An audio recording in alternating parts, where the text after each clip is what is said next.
let's talk all about cold medicines today. In the United States, at any given time, 10% of the population is taking a cold medication. That is really from the age of 100 all the way down to 1. 10% of Americans are taking a cold medicine of some sort any given week. But do those medications really work? And what's the history of them? And which one do you really need? My name's Philip. This is Take Your Medicine podcast. I'm a pharmacist of 25 years, and I'm going to answer all of those questions today. In fact, we're just going to jump right into it. The most annoying of all the symptoms you can get is the cough. So early on, 1800s, they found that morphine worked really well to stop the cough. But then people didn't want to stop using the morphine, which created a whole different problem. Solution was found in 1889 by using something called heroin. They thought it was less addictive than morphine, and they were wrong. So that one went away as well. Then we moved to codeine, and codeine has stuck around for quite a while. Opiates do a good job of telling the receptor inside your brain, you don't need to cough. However, they do a terrible job of saying to your brain, you have to take me for the rest of your life. So even today, a lot of physicians are really leery of giving anything with an opiate to anybody for a cough just because of the addiction potential. They do a great job of stopping the cough. They really do. But when you start giving codeine over and over again, that creates now a compliance within your brain. Your brain says, where is that codeine? And so you actually can become cough addicted to your cough medicine because now your brain says, that's gone. I'm going to cough even more. I know individuals who take cough medicine almost every single night because they've taken cough medicine for almost every single night. Really, if we want to get rid of the cough, though, you have to look at causation. Why does your brain think you need to cough? So that's where dextromethorphan came in. So Delsum, Tussin DM, everything that has a DM in it has this stuff, and they're called dextromethorphan. This was isolated and found that we can stimulate just the part of the brain that says, I want to cough, and we can slow down the cough. And it was a fantastic idea. However, in real function, dextromethorphan usually just gives people really weird dreams and rarely stops the cough. The only type of cough that dextromethorphan, which is Delsum or Robitussin DM, really work for is a very dry cough that has no inflammation that's involved with it. It's a rare occasion. Most coughs are there because you have too much mucus or you have inflammation on the back of your throat. Neither of those that have physical reasons why you want to cough are they going to be affected by Delsum or dextromethorphan. Instead, you have to work on the symptoms. So, as it goes for antitussives, the very best antitussive has been honey. Honey has gone head-to-head with every type of antitussive medication that's out there. The reason why honey does such a good job is honey, first of all, has a mucolytic, so it breaks down all that crap that's on the back of your throat that says you need to cough. Number two, the proteolytic in it also helps break down all of the old stuff that's stuck there. Honey also has anti-inflammatory properties, which are well described for years. So now not only are you breaking down the mucus that makes you want to cough, you're also slowing down the inflammation on the back of your throat.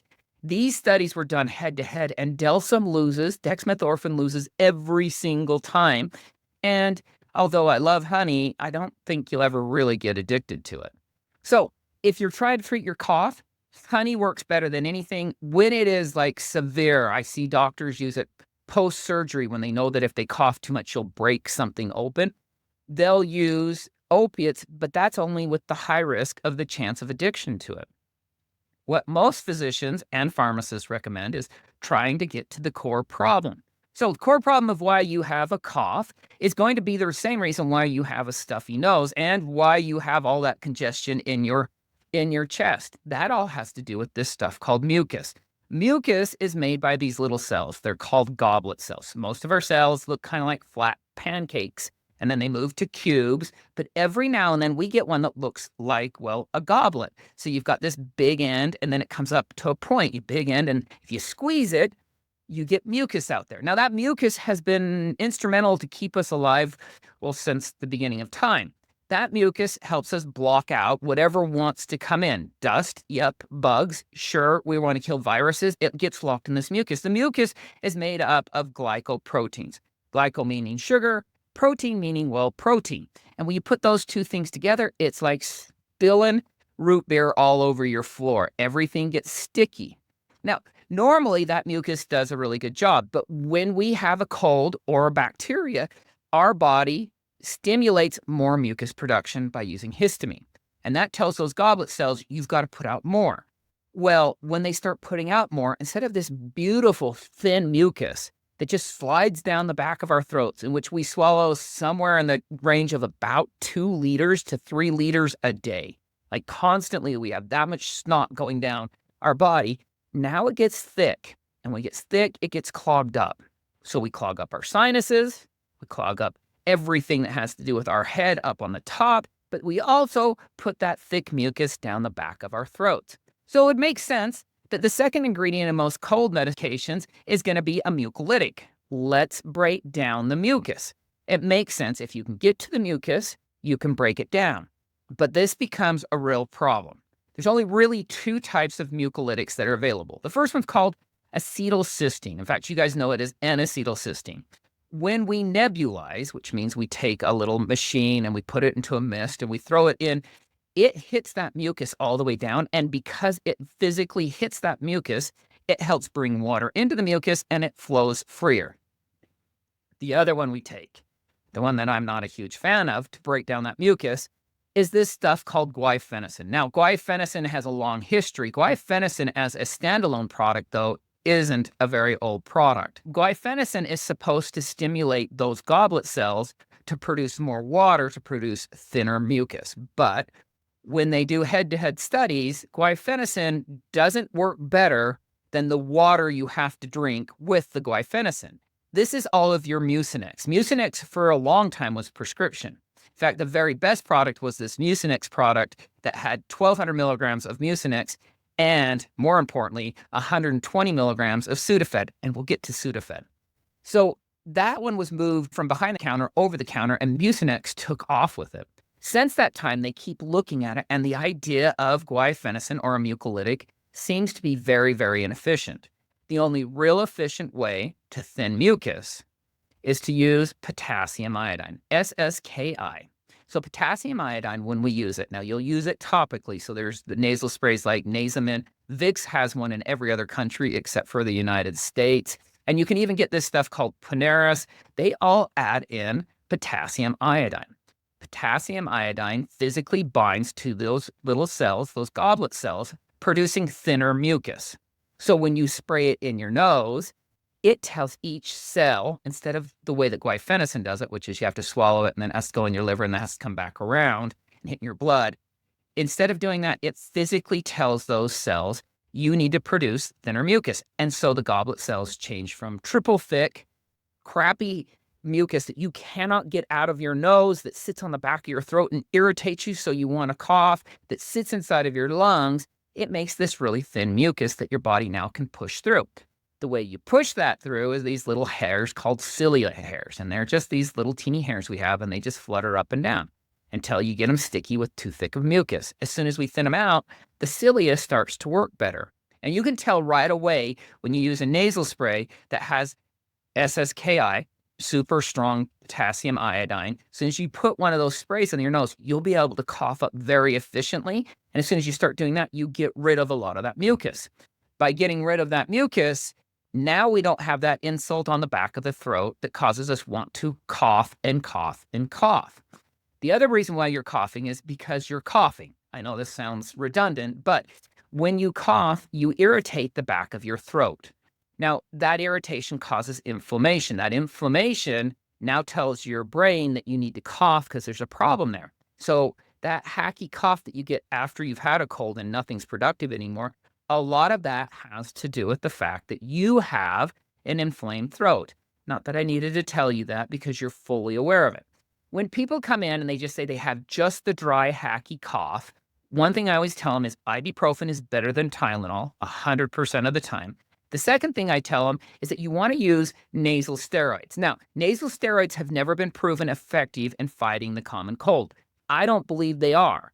But nasal steroids have been proven effective in reducing inflammation in the upper respiratory. So all I want to do is reduce how much inflammation you have there. Now, some people will argue that if you use a nasal steroid, that it hurts the way that your body can fight against any of the viruses or bacteria. And that's based off of the idea that when you take any steroid, it may reduce your body's ability as an immune system to fight against any sort of virus or any invader. But this is the big thing. They've extrapolated that data out from taking a pill. If you were to take the whole bottle of Nasacort and swallow it down, it's not equivalent to a single 5 milligram prednisone. So you're not really stopping anything. What you're doing is by spraying on the back of that throat, you get rid of that inflammation. So ibuprofen and Nasacort on the back of the throat, and you're going to see immediate reduction of inflammation. So we made the mucus thinner by using potassium iodine, and then we got rid of the inflammation with ibuprofen and with Nasacort, which is triamcinolone, or Flonase, whichever one of the nasal steroids. And now all of a sudden your brain says, I don't have to cough, which is a way better way to go than giving people heroin to stop coughing. Life has never moved faster than it does right now. Can you imagine a time where everything happens in 15 to 90-second increments? No wonder our brains are overtaxed, and there's no wonder why everybody's looking for a solution to that. When I look for solutions for cognition to keep up with brain health, I always think acetylcholine before I think stimulants. More caffeine usually doesn't solve any of the problems. Avantera has Elevate. Now, in Elevate, they have specifically designed it to help with focus, memory, and learning rather than just more stimulant. So AvanteraHealth.com, put in Take Your Medicine as the code, save some money. This product has been amazing to me. The focus was there without all the jittery. AvanteraHealth.com, Take Your Medicine as the code. I love this stuff. So we've moved through two of the major categories that we have out there. Antitussives, we decided that honey is the way to go. If you really want to stop coughing, it's going to do a great job. But we also have talked about mucolytics, or breaking down mucus, and we've decided that really guaifenesin does almost nothing. N-acetylcysteine has to be nebulized, and the best way to go is potassium iodine inside of these nasal sprays that you can get just about any place. Lots of water, and then I like to put ibuprofen and Nasacort in to help reduce that inflammation. Let's move to the last two categories of things that you'll find in your cold medicine. So the last two, first one is going to be decongestants. Now, decongestants have had a long history. So first of all, let's talk about the Afrin problem. So oxymetazoline, it is an Afrin. Now, when we spray oxymetazoline in, it causes the blood vessels inside your sinuses to shrink. Now, when they shrink, obviously, everything opens up. They're swollen because we've released histamine, because we think there's an invader, so we're putting up our defenses. We shrink those vessels. Now, all of a sudden, you can breathe really well. And that works great for about 3 days. And then your body says, hey, what's going on here? I was supposed to be inflamed there, and I'm not. So then it adds more to it, which means now when you add the Afrin, it goes back to just where it wants to be. And you keep going. And then the day you stop using Afrin, your nose just like wants to shut off. So the warning here is you only want to use it for 3 days. The absolute truth is I have yet to meet a pharmacist that doesn't use Afrin the first day or two of a cold so they can breathe. It's all about control and making sure you don't use it too long. If you use it for just once a night, for 3 nights, you'll breathe well. It opens it up. You're not going to have any issues. You can use it when you're pregnant. You can use it with a big prostate. You can use it if you have cancer. You can use it anytime you want to. It actually even helps you so you don't get bloody noses. But after 3 days of using it twice a day, you're now leaning into your body saying, I'm going to adjust to this and I don't want it. Now, there's another one out there called phenylephrine, which is a nasal spray. Now, the phenylephrine does the same thing as the oxymetazoline, but it only works for 4 hours. So it's kind of fallen out of favor, except for in kids' decongestants. They did try to put it into a pill form. So that's the form that's a decongestant that was recently taken from almost every product that's out over the counter. Now, to this point, they've allowed it to stay in, even though it's been proven completely ineffective in an oral form. Topical in a nasal spray, it works really well. In fact, if you want to spray it onto like a canker, works fantastic. You could put it underneath your eyes and it helps with bags underneath your eyes. Topically, it works great. Once you take it orally and it has to go in your belly and then move back around, it does nothing at all. But there's a couple other ones out there. There's actually one called Benzodrex, and this stuff is really cool because it's got a difference. It's called propylhexaldrin, and it's like this little sprayer. You twist it and you sniff it up in. That one does work really well, but because it works the same as Afrin, you only want to use it for about 3 or 4 days and quit using it. It does have a longer half-life, and it does seem to penetrate higher because it's in a powder form. And then you also had a few others that had come along that were all topical. Every one of the topical decongestants all are going to shrink blood vessels. And by shrinking blood vessels, it opens up the breathing pathways. But you only want to use them for 3 days. So now we're going to go to the oral ones. If you go back there and look on the back of your packaging, there's only 2. There used to be 3. There used to be PPA, which is phenylpropylamine. That was pulled from the market because people could make meth out of it too easy. They left us with Sudafed, and I love Sudafed. Sudafed has to be kept behind the counter. Again, this is to combat meth use because you can take Sudafed and within 2 steps turn it into methamphetamine. And so they were using it in high amounts. There's a story about a guy that was out in Vernal, Utah. They'd have somebody show up every 3 days and he'd sell them like, oh, I'm not kidding you here, like 5,000 pills and didn't think anything of it. So he got busted and went to jail. But since then, they now restrict it. You can only buy 3.6 grams as an individual inside the United States. There are registries so we can make sure that you don't take too much of it. Each family member can buy their own. I usually recommend buying the shorter acting instead of the longer acting, just because the longer acting, you run out of your doses so quickly. So the shorter acting 30 milligrams is what I recommend. Also comes in a liquid form. Pseudoephedrine, it goes and it actually changes the way that the blood flow goes throughout the body. You'll feel your heart rate go up because it's a stimulant when you take it. It will reduce your appetite because it's a stimulant. It also changes, like your mouth will get dry, every place will get dry, your earwax even gets worse. But it is so good at reducing the amount of snot you have build up in your sinuses. And it's really good because it shrinks the size of the vessels in the back of your throat and makes your lungs vessels a little bit smaller too. So now that whole pathway is opened up so you can breathe more. If you have high blood pressure, it'll raise your blood pressure by about 7 to 10 points. Not great, right? And so you don't want to use it if you have high blood pressure. And if your prostate is problematic, it might set you off. If you breastfeed, it will go through your breast milk and will get to your baby. So then the baby gets all hyped up. But this leads me into a decongestant we hardly ever talk about, and that's caffeine. Anybody who's drinking caffeine can tell you 2 things happens when you have too much caffeine. First of all, you can breathe better. And second, your nose starts to run. And that's because caffeine has 2 different ways that it helps relieve cold symptoms. The first one is it shrinks blood vessels, even in your nose, as well as your sinuses, the back of your throat. The second thing it does is it also stimulates those goblet cells to produce thinner mucus. So you drink a lot of caffeine, your nose runs, and you can breathe better. But that goes through the breast milk too, and it also has problems with blood pressure. Those are your decongestants. Now let's jump to the final category of what you're going to find in your cold medicines. So let's open up an old bottle of NyQuil, and you open it up, and that NyQuil has alcohol at about 10%. At one point, it had cocaine, but they took it out. It now has phenylephrine in it, so it doesn't do anything in it. They put dextromethorphan, and you know my feelings on that. And then they put diphenhydramine or diphenhydramate. These are both antihistamines. These antihistamines are things that block histamine. So when you get sick, your immune system says, I have a problem. The messenger that it uses, the neurotransmitter it tells there's a problem, is histamine.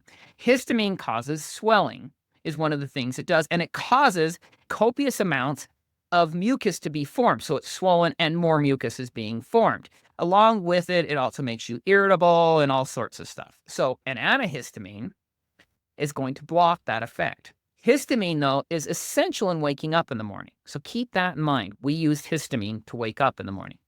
An antihistamine, there are about 4 categories, maybe 5 categories of antihistamines. One of the strongest ones is diphenhydramine or diphenhydramate. Diphenhydramine is Benadryl. Diphenhydramate looks really similar to Benadryl, but they hooked on a couple of groups, so you get just a little bit of a caffeine effect from the diphenhydramate. That's what you find in the original Dramamine. Now, those medications have this thing called an anticholinergic effect. Now, acetylcholine is used in our brain.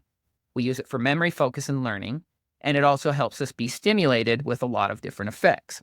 So not only do we block histamine, but we block the cholinergic effects. When we block histamine, we kind of slow down the whole process of what it is to be sick.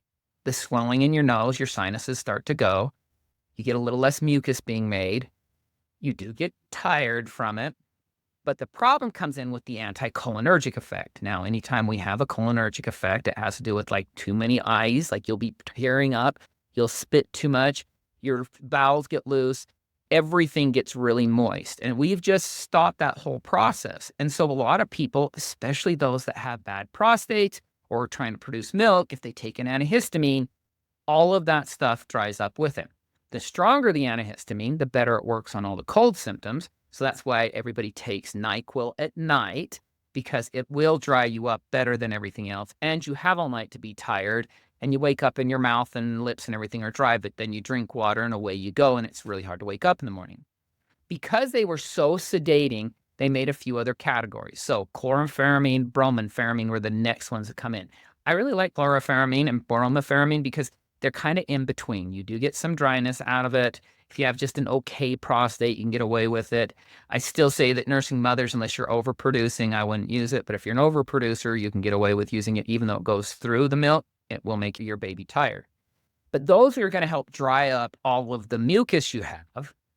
And if you use them short term, there's not a lot of side effects to them. Then we moved into the non-sedative. And really, there was some halfway ones in between because there's this stuff out there called clemistine. It's called Tavist. It's probably my favorite of all of them because you get almost no sedation, but you get almost all the drying effects out of it. So I really love it. It's just hard to find. But then we moved into things like loratadine, fexofenadine, and cetirizine. So I want to focus on cetirizine out of those. Cetirizine can be used in a child down to the age of 2 because they've tested it. Cetirizine is the only antihistamine that shows that it helps reduce mast cells activation. Mast cells are the reason, what they are, there's like these little landmines that sit around in our immune system. And when they see there's a problem, they explode a ton of histamine. So Zyrtec or cetirizine and then Xyzal, which is levocetirizine, are the most effective on stopping mast cells. So when I have somebody come in and saying, I was sick and then I thought I was getting better and then I got sick again and then I got sick again, I often think either you've got a secondary infection, which you should see a physician, or maybe your mast cells just keep firing. So I always tell people that if they come in, if you can handle Benadryl at night for a few nights, you're going to be fine. And then you take cetirizine in the daytime, and then you get both. And you just have to watch out for the dryness. Again, prostate and things like that are a big deal. So when you look on the back of any cold medications, they're going to contain those categories. An antitussive, you're going to think honey because the others don't work because you can't get codeine any place over the counter. I think maybe there's 1 or 2 states. But honey's going to work better than the rest of them. Then it's going to come and he's going to say a mucolytic. Well, the mucolytics barely work except for what? That's right. Potassium iodine does a great job. That's a nasal spray you can use. You take potassium iodine and you take your Nasacort, away we go. Then you're going to say, okay, I know I have aches and pains and my throat's inflamed. Ibuprofen is better if you can take it. Tylenol doesn't work nearly as well. That's going to help with the aches and pains. And between the Nasacort and the ibuprofen, we're going to get rid of the swelling on the back of the throat, which is going to help with the antitussive or cough. And we've got that mucus less and less. And then we're going to go to decongestants. Decongestants keep us up at night, so you want to be really careful with those. If you use a nasal one, you got 3 days, and then you got to stop. Like, that's just how it works. And of the ones that you have, the Benzodrex, which is my favorite one, which again is propylhexyldirine.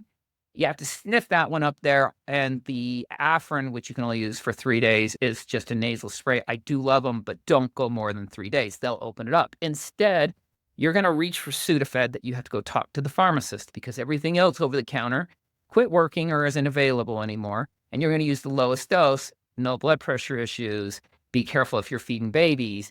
And if you can't get a hold of either one of those, remember caffeine is a good poor man's way to get rid of a lot of congestion. And so your guaifenesin that you find inside of Mucinex, not a fan. I really don't think it does anything, and most people get sick. You're going to get better results using caffeine than you are going to get with guaifenesin. And then we move to the antihistamines, and they got a bad name because if you take Benadryl for long periods of time, it shows an increased risk of Alzheimer's. And that has to do with the fact that we are blocking the cholinergic. It's got acetylcholine and it's got an anticholinergic effect. So if you're taking Benadryl every single day, you're cutting that off to your brain. We're talking about you having a cold and flu for a few days. You're not going to see that effect. The people that have early onset dementia, Alzheimer's, all of those studies were done with people who took long periods of Benadryl, diphenhydramine, or other antihistamines. So short term, 2 weeks, you're not going to see that. Everything has to do with the fact you're blocking acetylcholine, which we don't want to keep doing anyhow. If you can be tired and you know you don't need to wake up the next morning, your best bet is going to be the strongest one. I really like the diphenhydramate, and doxalamine is another one that is a shorter form one, and that doxalamine and diphenhydramine are all your top tier ones. So doxalamine is only got a 4 to 6 hours, so you don't wake up quite as groggy, but diphenhydramine does a better job of drying up all of your snot, all of your mucus.